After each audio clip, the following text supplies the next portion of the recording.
SEO এটার পুরো ইলেবোরেশন হচ্ছে সার্চ ইঞ্জিন অপ্টিমাইজেশন।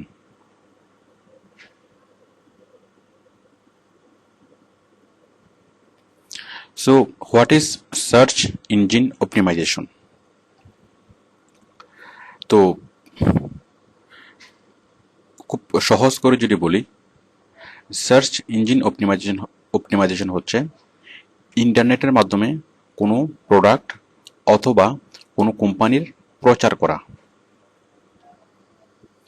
এখন ইন্টারনেটের মাধ্যমে কেন প্রচার করব?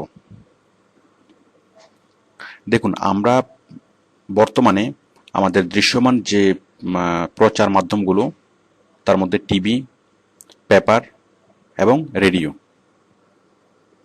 বাট টিভি, পেপার এবং রেডিওতে আমরা এন্টারটেনমেন্ট দেখি, আমরা স্পোর্টস, এন্টারটেনমেন্ট, এডুকেশন প্লাস অনেক কিছু আমরা দেখি, ইনফরমেশন দেখি, এন্টারটেনমেন্ট দেখি, নিউজ দেখি।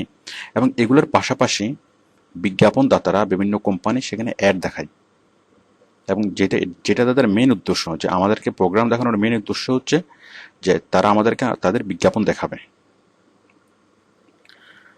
আচ্ছা, মানে এই বিজ্ঞাপন ব্যবসা তাদের বিলিয়ন বিলিয়ন ডলারের বিজনেস।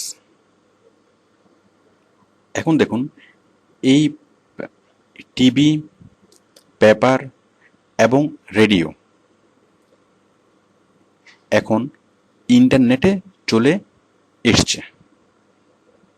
এখন আমাদেরকে রেডিও শোনার জন্য আলাদা কোনো রেডিও ডিভাইসের প্রয়োজন হয় না, টিভি দেখার জন্য টেলিভিশন প্রয়োজন হয় না, কোনো নাটক, সিনেমা কোনো কিছু দেখার জন্য আলাদা কোনো ইনস্ট্রুমেন্ট আমাদের প্রয়োজন হয় না। আমরা শুধু ইন্টারনেটেই আমরা সব কিছু দেখতে পারি। দেখুন,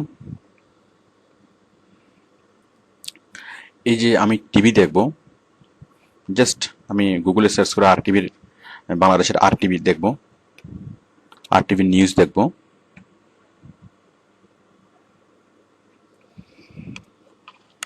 বেতন বাড়ানোর দাবিতে টানা দ্বিতীয় দিনের মতো সাভারের নরসিংহপুরে ঢাকা-টাঙ্গাইল মহাসড়ক অবরোধ করেছে পোশাক শ্রমিকরা। সকাল থেকে পুলিশের সঙ্গে শ্রমিকদের কয়েক দফা নিউজ দেখা সংঘর্ষ ও যাচ্ছে। ধাওয়া পাল্টা হওয়া হয়।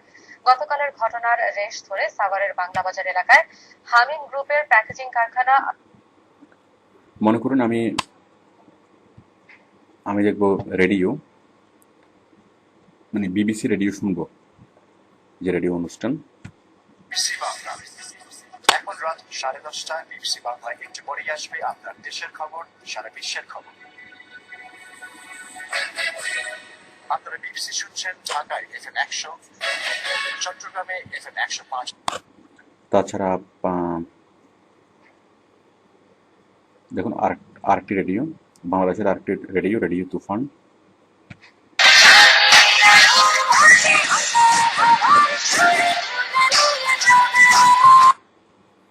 এছাড়াও এই যে পেপার, প্রথম আলো, তাছাড়া যে কোনো পত্রিকা আপনি ইন্টারনেটে সার্চ করলেই পাবেন। তো আপনারা এগুলো দেখেন।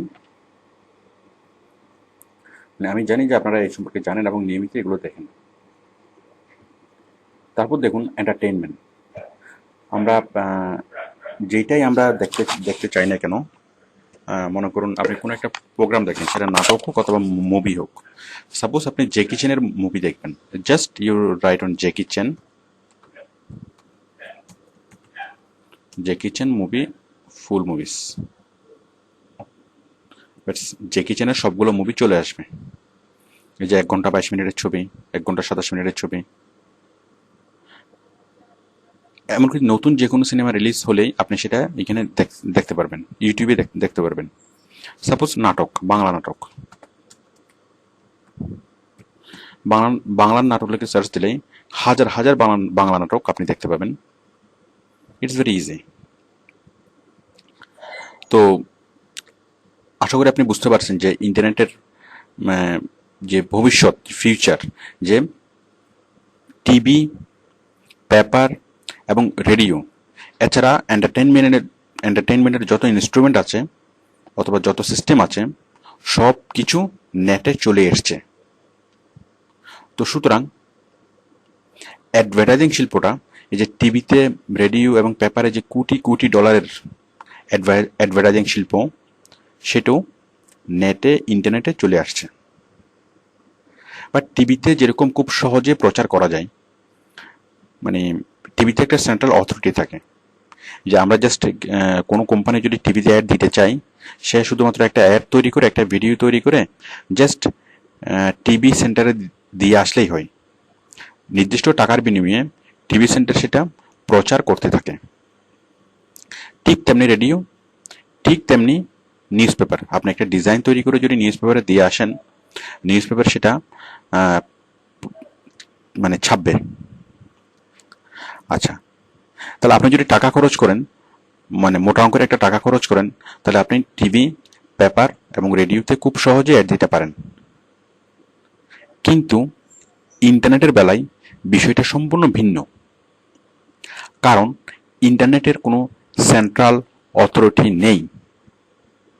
এখন আপনি কার কাছে গিয়ে অ্যাড দিবেন? তো ইন্টারনেটের মাধ্যমে যে প্রচার, সেটা একটু ডিফারেন্ট এই কারণেই, কারণ এখানে দুইটা কারণ। একটা হচ্ছে ইন্টারনেটের কোনো সেন্ট্রাল অথরিটি নেই, আরেকটা হচ্ছে ইন্টারনেটে কোনো কিছু অটোমেটিক্যালি ব্রডকাস্ট হয় না। আমরা কোনো একটা কিছুতে ক্লিক করলে আমরা দেখতে পাবো। সাপোজ এই যে একটা অ্যাড লাইভ হচ্ছে, এই যে অ্যাড, আমি অ্যাডে ক্লিক করলে আমি দেখতে পাবো। অ্যাডে ক্লিক না করলে আমি এই জিনিসটা আমি দেখতে পাবো না। তো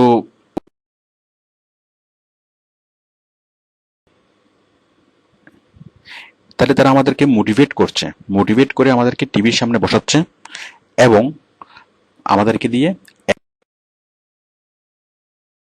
পুরো লাইফের একটা invest. So I think you understand. তো এখন আমরা এসই শুরু করব।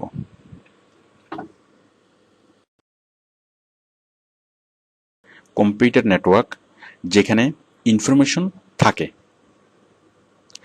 থেকে সারা পৃথিবীর লাখ লাখ সার্ভার থেকে সে আপনাকে নির্দিষ্ট তথ্য খুঁজে দিবে। সে কি খুঁজে দিবে? সে খুঁজে দিবে যে কোনো ওয়েবসাইটের নাম। তো আসুন আমরা কয়েকটা সার্চ ইঞ্জিনের নাম জেনে নিই। সবচেয়ে বহুল ব্যবহৃত যে সার্চ ইঞ্জিনটা আমাদের কাছে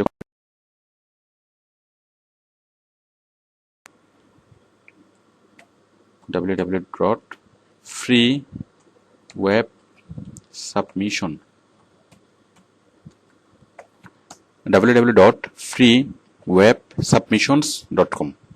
এখানে গেলে আপনি 50টা টপ মোস্ট সার্চ ইঞ্জিন দেখতে পাবেন।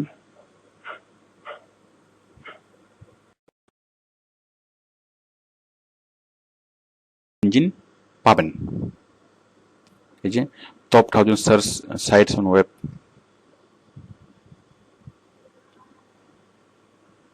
এই যে টপ 1000 সার্চ ইঞ্জিনস। এই আপনি অনেক সার্চ ইঞ্জিন ফিচারের জন্যই, ঠিক এই কারণেই সারা পৃথিবীতে প্রতিদিন কয়েক হাজার কোটি বার সার্চ ইঞ্জিন ব্রাউজ করা হয়। তো এই ইঞ্জিন নিয়েই আমাদের কাজ। তো যাই হোক, আমরা সার্চ ইঞ্জিন নিয়ে কাজগুলো পরবর্তী অধ্যায়ে আমরা আলোচনা করেছি। তো আশা করি আপনারা সার্চ ইঞ্জিন কি বুঝতে পেরেছেন। ওকে।